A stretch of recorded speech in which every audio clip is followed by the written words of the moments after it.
bagiannya itu sih Bu kurikulum sih ya, untuk menyampaikan teman-teman. Tapi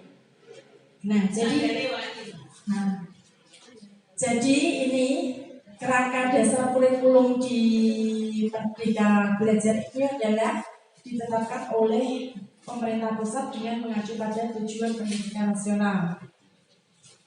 Terus setelah itu profil pelajar Pancasila, jadi 2 itu udah ditetapkan.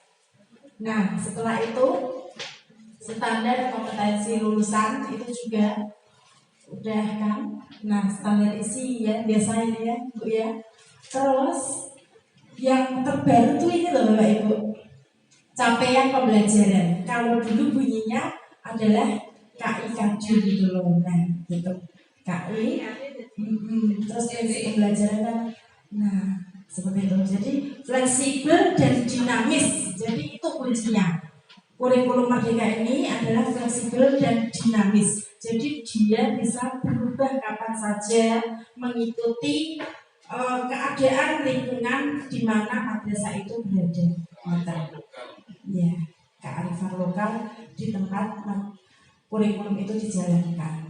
Gitu. Terus habis itu visi dan misi pendidikan itu sangat mendukung. Jadi visi madrasah ini apa? Misi itu terus jadi runtut gitu ya, runtut visinya gini, terus habis itu merencanakan sesuai konteks dan kebijakan lokal. Jadi ikuti lokal. Terus mulai ngantuk.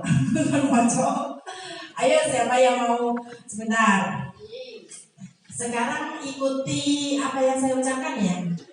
Ya. Siap ya. Apa yang saya ucapkan. Oke. Sekarang gosok-gosok dulu tangannya. Gosok-gosok dulu.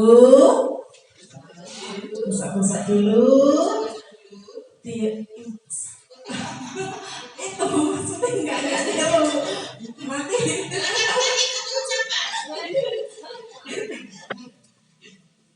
Nah, sekarang tolong pegang hidung. Ikuti yang saya ucapkan. Ucapkan ya Pak. Ya. Terus, ayo konsentrasi. Besok-besok lagi. Silakan pegang batok. Oke, betul. Besok lagi silakan pegang pipi.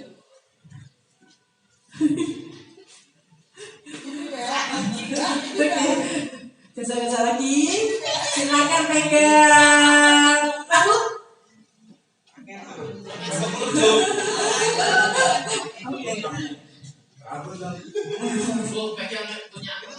Oh itu, ya, mana Bapak Ibu mana ini? Nah, tidak boleh. Punya yang mana?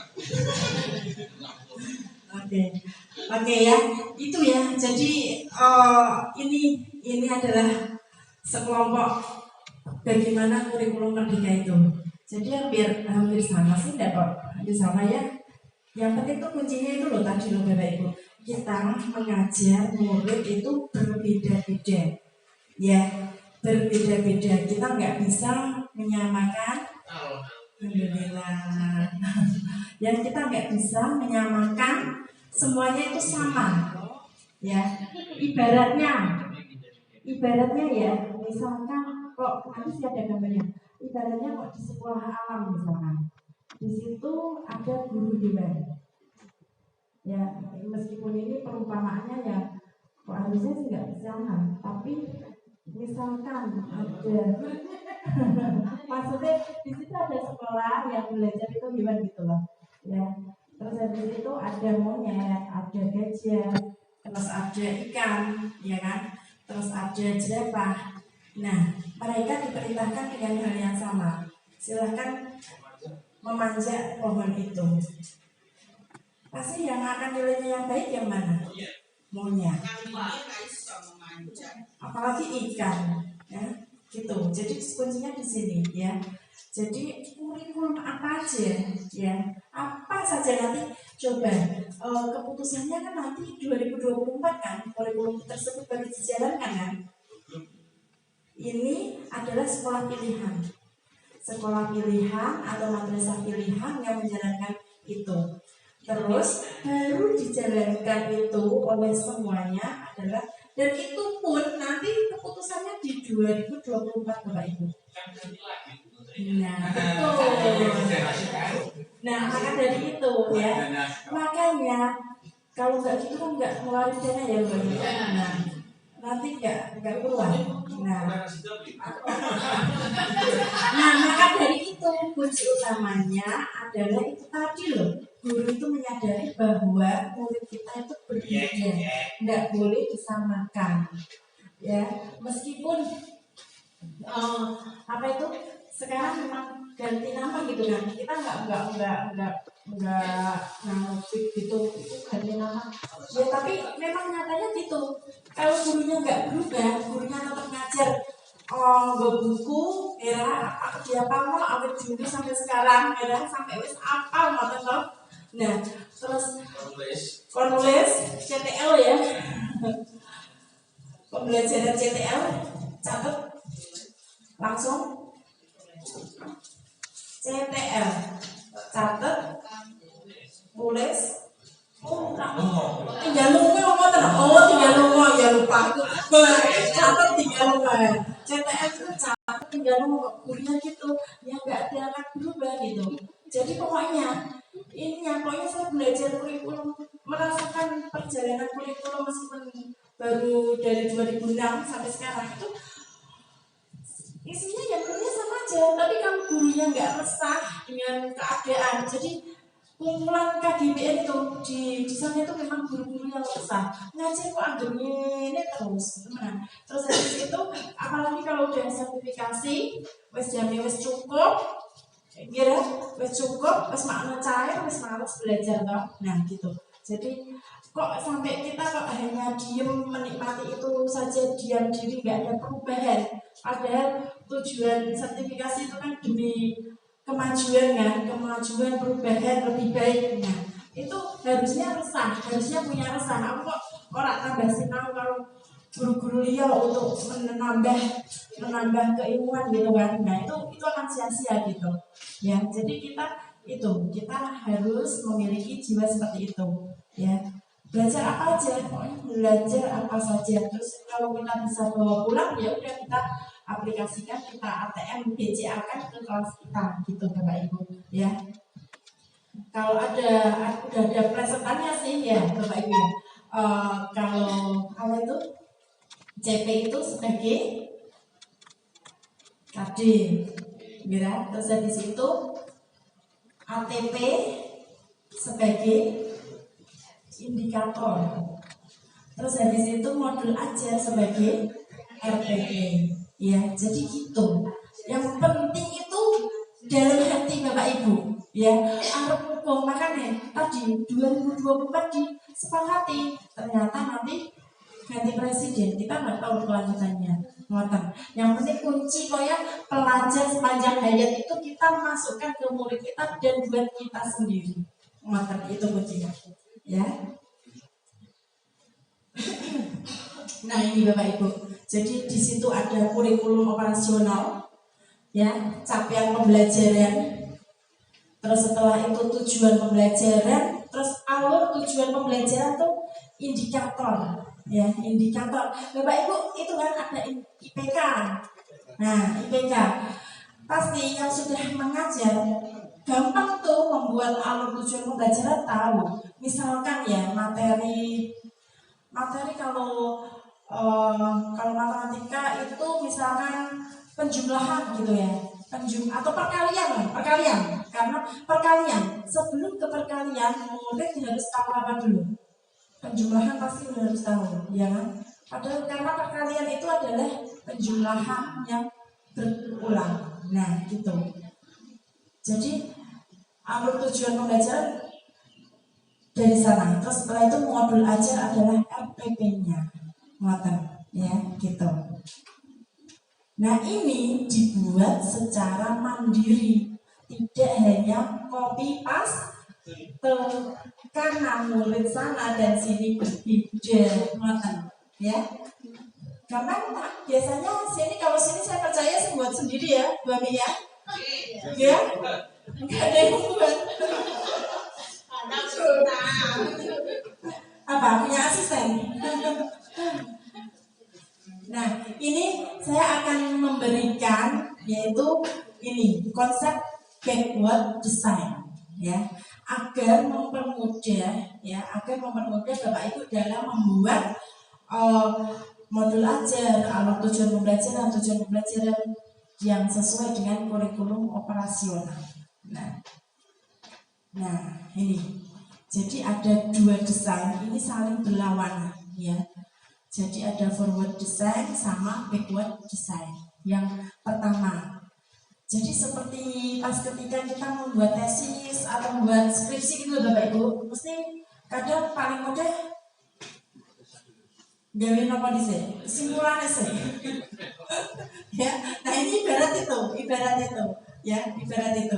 Nah, ini ketika forward design itu aktivitas belajar itu dilakukan dulu ya. Wes gitu, aktivitas dulu, setelah itu assessment ya, assessment.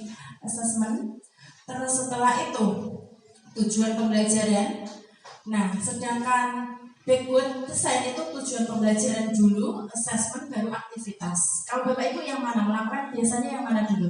Yang penting pulang dhisik apa ndamel tujuan pembelajaran ya.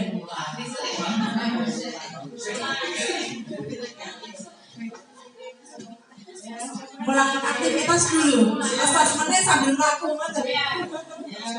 Terus tujuan pembelajarannya cari harapan belajar harusnya ya.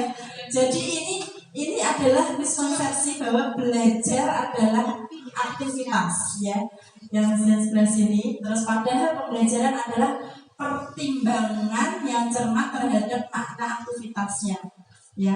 Seharusnya ya ini ya yang kita gunakan backward design ya, yaitu pendekatan yang lebih disengaja dan terencana untuk mencapai hasil yang diinginkan lebih efektif. Jadi tujuannya dulu ya, apa masuk ke kelas mengira-ngira tujuannya apa dulu, semalaman udah, kalau ibu-ibu udah dipegangi anaknya udah bingung ya.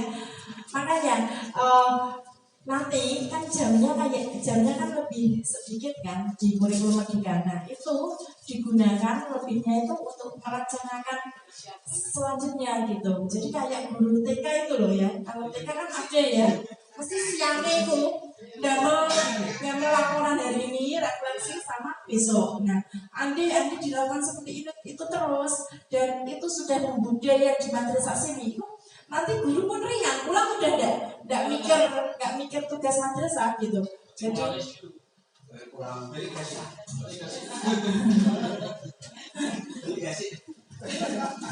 ya, karena lebih sedikit jamnya. Ini ketuntasan capaian yang dicapai. Jadi terserah nanti madrasah yang melakukan ya. Ini jadi bermula dari tujuannya, terus setelah itu asesmennya. Jadi untuk mencapai tujuan tersebut itu menggunakan asesmen yang bagaimana. Terus setelah itu baru aktivitasnya dilakukan dengan apa gitu. Ampun kebalik ya, wis pokoknya ngulang sik ngono. Terus kok asesmennya gawe mlaku, terus bar ngono. Tujuannya untuk kok dalan. Nah seperti ini loh Bapak Ibu analoginya. Lihat ya. Ini nanti bisa dipraktekkan nih. Ya ini lihat, memahami backward design. Mari kita pahami pendekatan backward design melalui analogi berikut. Nah, ini seorang guru, saya ingin melakukan sebuah ekspedisi perjalanan. Dari ekspedisi tersebut, targetnya adalah membuat buku kumpulan kuliner dan dari seluruh Indonesia ya. Jadi murid tersebut harapannya, saya berharap murid saya gitu itu membuat buku kuliner. Saya memiliki dan dikasih warna. Nah ini contoh proyek Bapak Ibu. Dan di sini ada apa? Ada di situ profil pelajar Pancasila. Apa aja coba yang ada di situ?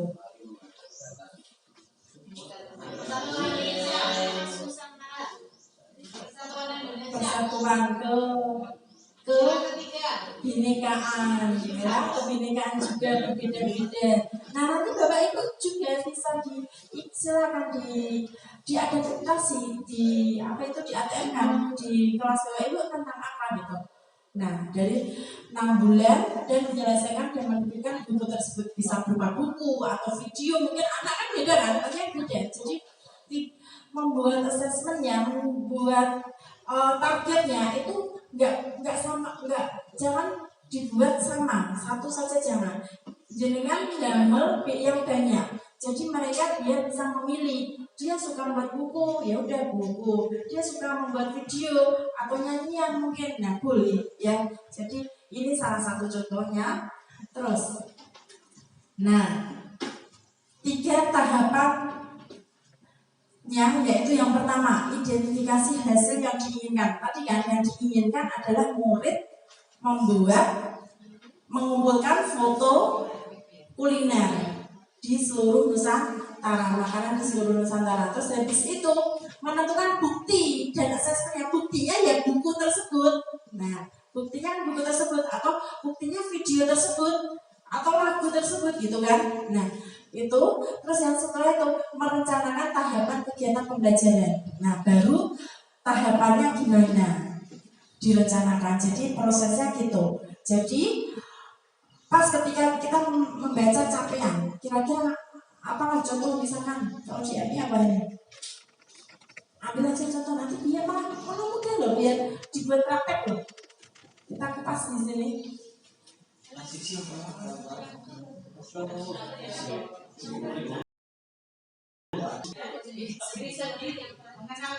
Mengenal keluarga, anggota tubuh. Nah, anggota tubuh untuk kelas 1 itu kira-kira berarti, nah identifikasi hasil yang diinginkan. Berarti tujuannya murid mengenal anggota tubuhnya, ya. Nah, menyebutkan menuliskan anggota tubuhnya, ya. Tapi alhamdulillah di sini ya semuanya normal semuanya kan. Soalnya itu juga harus misalkan kok punya murid yang ada ABK gitu kan. Nah, kita harus sesuaikan ya, karena jangan sampai apa yang kita itu kan termasuk membuli ya gitu, harus hati gitu. Terus dari situ menentukan buktinya kira-kira berupa apa? Gambar, nyanyian, nah itu buktinya kan bisa kan. Nah, terus setelah itu merencanakan tahapan kegiatan pembelajaran. Kira-kira tahapannya dimulai dari apa sampai apanya. Namanya tahapannya berarti prosesnya.